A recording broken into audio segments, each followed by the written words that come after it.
Welcome back to another technical deep dive here in the debug zone. Today, we're tackling a big question and breaking it down with insights from other users.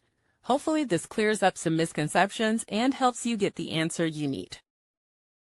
So buckle up, stay a little curious, and let's jump right in.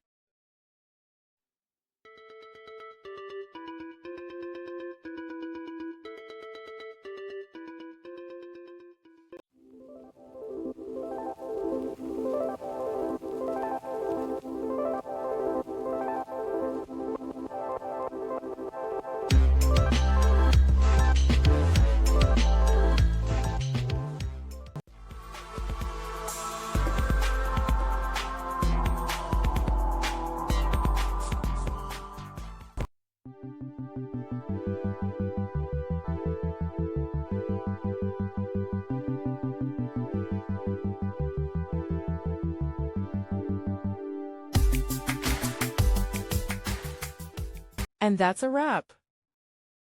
I hope you found the answer you were looking for. If you did, take a second to hit that subscribe button. It really helps out.